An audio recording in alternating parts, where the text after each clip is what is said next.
Assalamualaikum warahmatullahi wabarakatuh. Halo sobat setia Fakta Kehidupan. Tidak lupa kami sampaikan salam sehat, salam sejahtera. Semoga tercurah segala bentuk kebaikan dan juga kita semua dalam lindungannya. Seperti biasa, kita akan berbagi kisah dari yang unik, menarik sampai bikin nangis.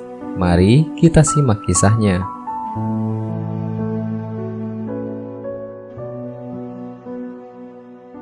Na'udzubillah, berikut ini 5 golongan orang rajin sholat namun jauh dari Allah.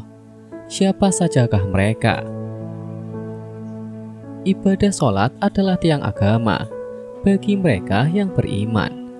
Sholat adalah hal wajib yang tidak boleh ditinggalkan dalam keadaan sakit sekalipun. Dalam suatu hadis, Rasulullah SAW bersabda, "Sesungguhnya pertama kali yang dihisab, ditanya, diminta pertanggungjawaban dari segenap amalan seseorang hamba di hari kiamat kelak merupakan sholatnya. Bila sholatnya baik, maka beruntunglah ia, dan bila mana sholatnya rusak, sungguh kerugian menimpanya." Hadis riwayat Tirmizi. Untuk itu, sangat penting bagi kita untuk rutin mendirikan sholat. Namun untuk mendapatkan ridho dan surganya, tidak hanya dengan rajin menjalankan sholat. Hal itu hanya dilakukan dengan penuh kesadaran, tidak sebatas sebagai rutinitas harian, serta tetap dibarengi dengan menjaga akhlak serta hubungan sesama dengan manusia, agar tidak menjauhkan kita dari Allah SWT. Rajin menjalankan sholat tentu merupakan hal yang sangat baik dan mulia. Namun hal tersebut tidak lantas menjamin seseorang menjadi hamba yang dekat dengan Allah SWT. Lalu siapa sajakah orang yang rajin sholat namun justru jauh dari Allah SWT, dan seperti apa cirinya? Berikut ini adalah orang yang rajin sholat namun justru jauh dari Allah SWT. Yang pertama, orang yang lalai dalam sholat.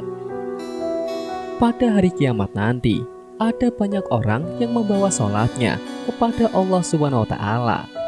Kemudian mereka mempersembahkan sholatnya kepada Allah. Lalu sholatnya dilipat-lipat seperti dilipatnya pakaian yang kumal. Kemudian dibandingkan ke wajah mereka. Allah tidak menerima sholatnya. Bahkan ada yang mencela dengan sholatnya, seperti yang terdapat dalam firman Allah SWT dalam surat Al-Ma'un ayat 4-5. Maka celakalah bagi orang-orang yang sholat, yaitu orang-orang yang melalaikan sholatnya. Rasulullah SAW pernah bersabda, akan datang pada manusia umat Muhammad suatu zaman, banyak orang yang merasakan dirinya sholat, padahal mereka sebenarnya tidak sholat. Hadis riwayat Ahmad. Perintah sholat adalah untuk mengingat Allah SWT. Dikatakan surat An-Nisa ayat 43, sehingga kamu mengetahui akan apa yang kamu ucapkan. Oleh karena itu, dalam mengerjakan sholat tidak boleh lalai. Adapun yang dimaksud lalai adalah tidak mengetahui maksud apa yang dibaca dan apa yang dikerjakan. Apalagi jika kurang memperhatikan syarat rukun dan ketentuan-ketentuan sholat lainnya, maka yang diperoleh hanyalah payah dan letih. Rasulullah SAW bersabda, beberapa banyak orang yang sholat, keuntungannya yang diperoleh hanyalah payah dan letih. Hadis riwayat Ibnu Majah. Jadi meskipun merasa dirinya sholat, tapi hakikatnya tidak sholat, dan ia tidak akan mendapatkan hikmah Allah SWT. Sholatnya pun tidak menambah dekat kepada Allah, tapi justru sebaliknya. Rasulullah menugaskan, barang siapa yang sholat tidak dapat mencegah perbuatan keji dan mungkar, maka tiada bertambah baginya kecuali semakin jauh dari Allah SWT. Hadis riwayat Ali ibnu Ma'bad. Yang kedua, orang yang suka menggunjing orang lain.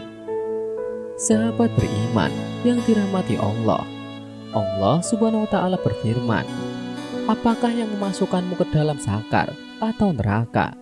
Mereka menjawab, "Kami dahulu tidak termasuk orang-orang yang mengerjakan sholat, dan tidak pula memberi makan orang miskin, dan merupakan kita membicarakan yang batil bersama orang-orang yang membicarakannya, dan merupakan kita mendustakan hari pembalasan, hingga datang kepada kita kematian. Maka tidak bertujuan lagi bagi mereka syafaat orang-orang yang memberi syafaat." Quran Surat An-Mudatsir ayat 42-48. Dalam ayat tersebut, salah satu penyebab orang masuk neraka merupakan karena suka membicarakan ketidakbaikan orang lain. Orang yang mendirikan sholat namun suka membicarakan kejelekan orang lain, maka ia akan ditempatkan ke dalam neraka sakar. Yang ketiga, orang yang acuh pada sesama. Dalam sebuah hadis, Rasulullah SAW menyebutkan bahwa salah satu cara mendekatkan diri kepada Allah Subhanahu wa Ta'ala ialah bersifat dermawan dan senang membantu orang lain, terutama kepada orang yang sedang kesulitan. Rasulullah SAW bersabda, "Orang yang dermawan dekat dengan Allah, dekat dengan manusia, dekat dengan surga. Sedangkan orang yang batil atau pelit jauh dari Allah, jauh dari manusia, dan dekat dengan neraka." Orang yang dermawan insya Allah akan menemukan kenikmatan di dalam sholatnya. Ia akan memperoleh kenikmatan di dalam sholatnya karena dijaga oleh para malaikat, diberi cahaya dalam kegelapan, diberi ilmu secara langsung oleh Allah Subhanahu wa Ta'ala, masuk ke dalam hati sanubarinya. Yang keempat, orang yang riya. Sebab pertama yang ternyata mampu menjerumuskan seorang ahli ibadah tetap mendapatkan azab, bahkan menjadi penghuni neraka, adalah karena mereka riya. Hal tersebut terjadi apabila semua amal saleh yang dilakukan selama di dunia itu bukan untuk mencari ridho Allah, melainkan dilakukan karena ingin riya atau pamer dan mengharap pujian dari manusia. Allah Subhanahu wa Ta'ala berfirman, "Sesungguhnya orang-orang munafik itu menipu Allah dan Allah akan membalas tipuan mereka. Dan apabila mereka berdiri untuk sholat, mereka berdiri dengan malas." Ia maksud riya dengan sholat di hadapan manusia, dan tidaklah mereka menyebut Allah kecuali sedikit sekali. Quran Surat An-Nisa ayat 142.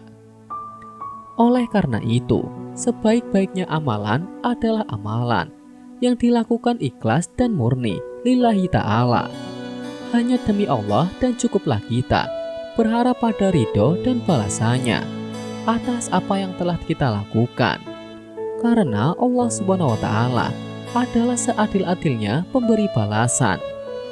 Menjaga hati dan niat merupakan hal yang harus kita jaga dalam melakukan apapun, agar semua amalan tersebut tidak berujung sebagai cambuk bagi kita dan membuat kita menjadi riya kepada sesama. Yang kelima, orang yang suka berdusta. Berdusta merupakan salah satu dosa besar dan diancam siksa pedih di akhirat kelak. Di zaman semacam ini, kebohongan tampaknya sudah menjadi suatu kebiasaan di kalangan masyarakat. Padahal sekecil apapun, suatu kebohongan akan tetap dianggap sebagai dosa besar.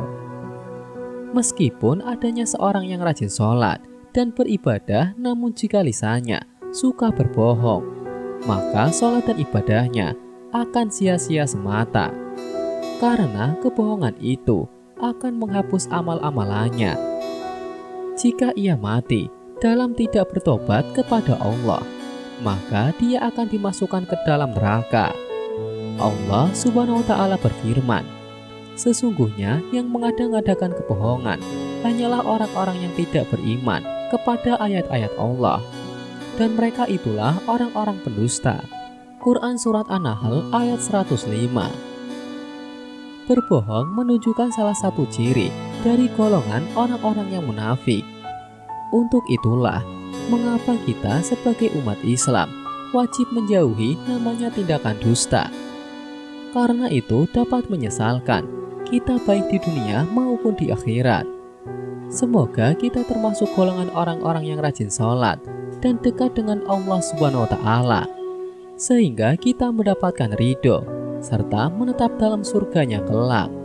Amin ya robbal alamin.